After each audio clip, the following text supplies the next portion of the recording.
How to write examples in IELTS writing task 1। तो इस video को देखने के बाद आपके सारे डाउट क्लियर हो जाएंगे, क्योंकि यहाँ पर मैंने आपको एग्जाम्पल सहित बताया है बॉडी पैराग्राफ में कहाँ पर यूज़ करना है, इतना ज़्यादा क्यों इंपॉर्टेंट है। तो सारी बातें इस वीडियो में मैं आपको बताने वाली हूँ, तो मेक श्योर कि आप ज़रूर देखें। और यहाँ पर मैं आपको एक और बात बताना चाहती हूँ कि इसके कुछ टर्म्स एंड रेगुलेशन है, आप ऐसे ही एग्जाम्पल यूज़ नहीं कर सकते।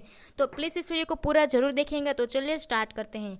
सबसे पहले मैं आपको बताती हूँ कि जो एग्जाम्पल्स है वो क्यों इंपॉर्टेंट है और आपको क्यों लिखना चाहिए।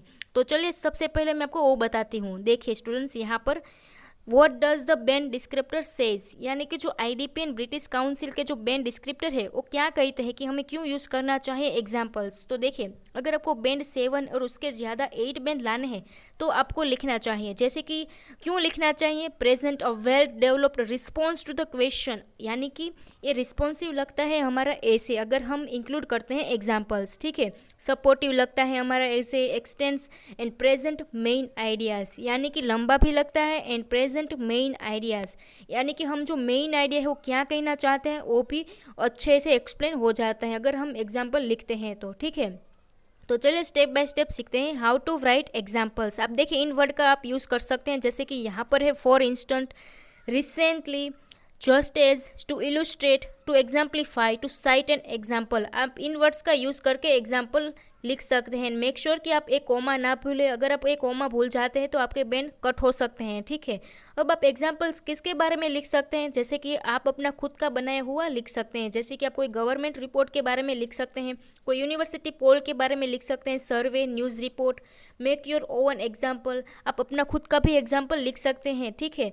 तो चलिए मैं आपको सिखाती हूँ। देखिए, आप कोई भी एग्जाम्पल बना सकते हैं। एग्जामिनर ये चेक नहीं करता कि ये सच है या फिर रॉन्ग है, क्योंकि ये हमारी लैंग्वेज एबिलिटी की टेस्ट है, हमारी सेंटेंस टेस्ट है, ठीक है। ये हमारी जनरल नॉलेज की टेस्ट नहीं है। तो चलिए स्टूडेंट्स, आपको कोई टेंशन लेने की ज़रूरत नहीं, क्योंकि मैं आपको एग्जाम्पल सहित फिट करके बताती हूँ। आप ऐसे ही एग्जाम्पल नहीं लिख सकते। सबसे पहले मेरा वीडियो देखिए, मैंने किस तरह से एग्जाम्पल को सपोर्ट किया, उसके बाद आप लिखना, ठीक है। तो सबसे पहले हम क्वेश्चन रीड कर लेते हैं। Many people believed that sport lessons are important in school time table, so both boys and girls should participate. Do you agree or disagree, यानी कि ये ऐसे ये कहना चाहता है कि जो बोथ बॉयज़ एंड गर्ल है वो इसमें इंक्लूड होना चाहिए, यानी कि स्कूल लोगों को जो है स्पोर्ट फैसिलिटी अवेलेबल करनी चाहिए, जो कि बहुत ही इंपॉर्टेंट है। Do you agree or disagree. तो हम यहाँ पर एग्री होते हैं, क्योंकि हाँ करनी ही चाहिए स्पोर्ट फैसिलिटी स्कूल टाइम में इंक्लूड, ठीक है। तो देखिए सबसे पहले हम हमारा टॉपिक सेंटेंस, हमारा मेन आइडिया क्या है। अब यहाँ पर देखिए आपको ज़्यादा आइडिया नहीं लिखना है, आपको दो और एक आइडिया लिखना है और उसको आपको एक्सप्लेन करना है, ठीक है। हमारा यहाँ मेन आइडिया ये है कि स्कूल को प्रोवाइड करानी चाहिए स्पोर्ट फैसिलिटी, क्योंकि इससे फिजिकल डेवलपमेंट बढ़ता है चिल्ड्रन का, ठीक है।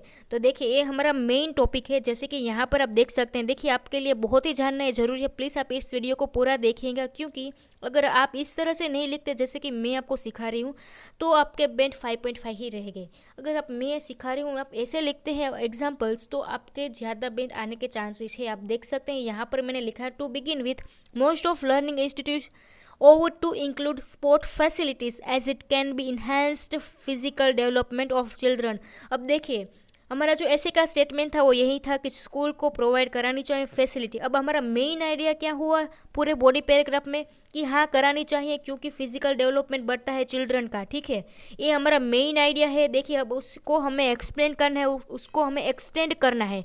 तो किस तरह से हम एक्सटेंड करेंगे, तो देखिए this is because adolescents tend to live sedentary lifestyle, therefore they live monotonous routine in their academics. If students do not play sport games, they would face serious consequence such as, आप देख सकते हैं यहाँ पर depression and suffer from obesity.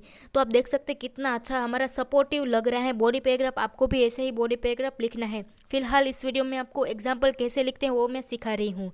तो देखिए students, यहाँ पर हमारा मेन आइडिया ये है था कि फिजिकल डेवलपमेंट जो है बढ़ता है, ठीक है। तो उसके सपोर्ट में हमने लिखा देखिए ये सेंटेंस स्ट्रक्चर मेरे चैनल पर अवेलेबल है कि आपको ऐसा लॉन्ग सेंटेंस कैसे लिखा जाए, उसका लिंक मैं डिस्क्रिप्शन में डाल रही हूँ, आप वहाँ से चेक कर सकते हैं, ठीक है। और यहाँ पर देखिए मैंने इफ़ वाला कंडीशनल सेंटेंस जो कॉम्प्लेक्स सेंटेंस में आता है वो भी यहाँ पर मैंने यूज़ किया हुआ है। अगर आपको यूज़ करना नहीं आता तो प्लीज़ मेरे चैनल पर विजिट कीजिए, वहाँ पर मैंने अपलोड किया हुआ है, ठीक है। यहाँ पर देखिए हमने कितना अच्छा सपोर्ट किया। अब ये जो हमारा मेन टॉपिक था, मेन आइडिया था, देखिए ये हमारा मेन आइडिया है, ठीक है। अब हमें उसको सपोर्ट करते हुए एग्जाम्पल लिखना है, ठीक है। तो चलिए दिखाती हूँ आपको एग्जाम्पल में कोई नई आइडिया या फिर कोई दूसरी आइडिया नहीं लिखने हैं। जो आपने मेन आइडिया लिखा है, जो आपने फर्स्ट आइडिया लिखा है, फर्स्ट लाइन लिखी है, उसको सपोर्ट करते हुए एग्जाम्पल लिखना है। तो देखिए फॉर इंस्टेंस इन ऑस्ट्रेलिया, यहाँ पर देखिए कॉमा भी अच्छे से लगा दिया। एंड यहाँ पर एक बहुत ही इसेंशियल बात ये है कि जब भी आप एग्जाम्पल लिखे एंड यहाँ पर आप कोई कंट्री का नाम लिखे तो उसका फर्स्ट वर्ड कैपिटल लेटर में आएगा। जैसे कि यहाँ पर ऑस्ट्रेलिया में ए कैपिटल आया है और यहाँ पर इन में आई कैपिटल है। यहाँ पर गवर्नमेंट होगा तो वहाँ पर जी कैपिटल आएगा, यानी कि कोई न्यूज़ सर्वे होगा तो वहाँ पर फर्स्ट लेटर कैपिटल आएगा, ठीक है। तो ये बहुत ही इसेंशियल है क्योंकि आप कैपिटल में नहीं लिखते तो आपके बैंड कट हो जाएंगे।